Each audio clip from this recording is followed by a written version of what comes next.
going on, everybody? I am finally back with another video, but before we get started, as most of you know, the favorite chef competition has come to an end for me. Finished in second place in my group. I had so much fun doing it, and I really can't thank you guys enough. Now, the reason you guys are here in the first place, the food. Today, we're going to start by making a homemade marinara sauce, and we're going to use that to make a beautiful chicken parm. Let's get cooking, guys. All right, people, let's start with our marinara. So that's just going to be 4 gigantic cloves of garlic. Got 1 whole onion, 8 to 10 leaves of basil, and let's say 3 to 4 sprigs of oregano. We're going to start by just thinly slicing our garlic.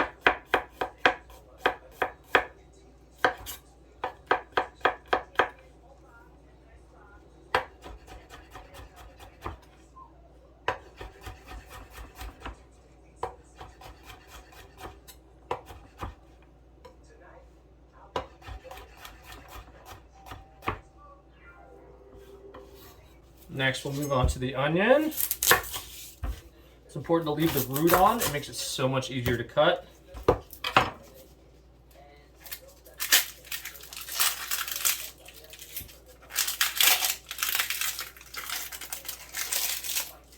Once you've got your onion peeled, go ahead and start dicing it. Knife cuts do not have to be perfect here. We're just going to blend up the sauce anyways.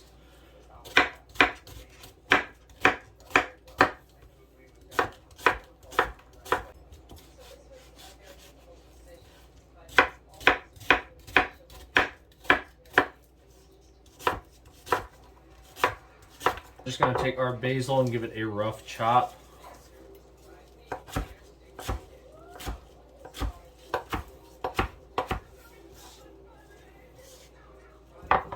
And we'll take our oregano and we're just going to peel it right off the stem.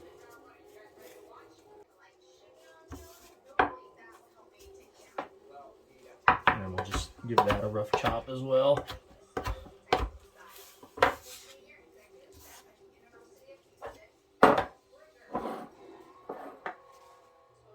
Now, before we start cooking this marinara sauce, go get you a can of these San Marzano tomatoes.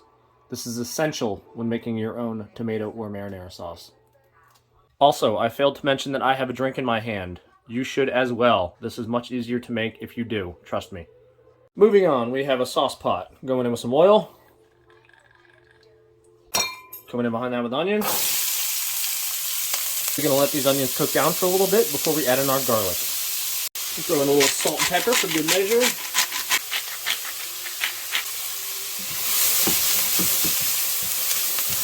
Once your onions have a little bit of color, go ahead and throw in the garlic. 2 minutes after we add in our garlic, we're going to come in with a little bit of white wine. No measuring. Now, once most of that wine is dissolved, we're going to come in with our tomatoes.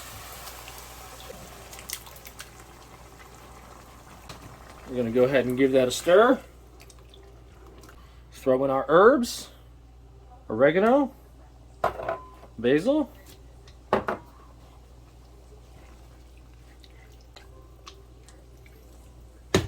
Now we're going to bring this down to low and let it simmer for a good 30 to 45 minutes.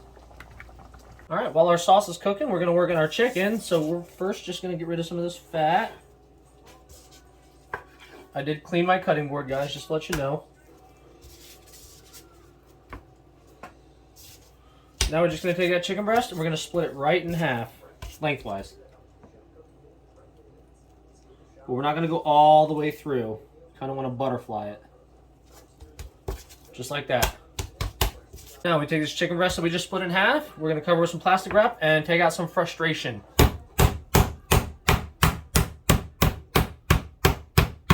Our goal here isn't to flatten it completely, but just to even it out.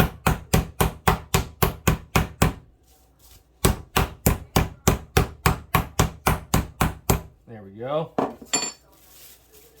So after you split your chicken breast and flatten it out, make sure your breading station is set up. That's just going to be 2 cups of flour, seasoned with salt and pepper. You got 3 eggs with a little bit of water for an egg wash. And then some panko breadcrumbs with parsley and Parmesan cheese. Start by giving our chicken some salt and pepper. First, we're going to go into the flour. Make sure you coat it completely. Shake the flour off. Into the egg wash. As before, make sure you get the whole thing.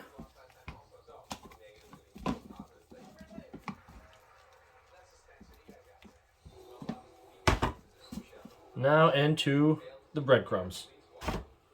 Make sure you're using a big enough bowl. I obviously have not. All right, now once the chicken is fully breaded, we're going to go ahead and set it to the side until we're ready to cook. All right, now we have a cast iron skillet with about a 1/4 cup of vegetable oil, and we're going to bring that up to about 350 degrees Fahrenheit. Once your oil is brought up to temperature, you can go ahead and lay your chicken in there. Just let this go for about 2 to 3 minutes until golden brown. All right, after about 2 to 3 minutes, go ahead and give your chicken a flip. Oh yeah, that's that beautiful color we're looking for. After another 2 to 3 minutes on that side, your chicken should now be done. So we're going to go ahead and take it out and set it on a paper towel lined plate. Now that the chicken is set to the side, we're going to go ahead and blend our sauce with a hand mixer. If you don't have a hand mixer, feel free to use a RoboCoupe, food processor, Vitamix, whatever you have. Just make sure it is not too hot. Don't burn yourself, please.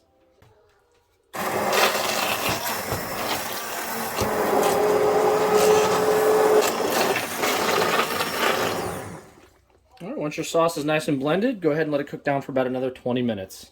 Now that our sauce is done, we'll go ahead and spray down a sheet pan real quick. All right, we got our chicken. We're going to go ahead and top that with some of our homemade marinara. Be generous. Now we're just going to top that with some shredded mozzarella cheese. Again, be generous. Once your chicken's covered in sauce and cheese, you're going to go ahead and set your oven broiler to high. Once the broiler is heated up, go ahead and set this on the top rack and make sure you pay attention because it will burn. And here's a little bird's eye view. Gotta keep your eye on it, people. All right, watching very closely. Time to pull it out. Oh yeah, that is what we're looking for, people. Time to plate. So I made some angel hair pasta to throw on the side with some of our homemade marinara sauce. Go ahead and come in with our chicken parm. Oh, look at that thing. We're just going to garnish with a little bit of parsley, and you are good to go. Enjoy, guys.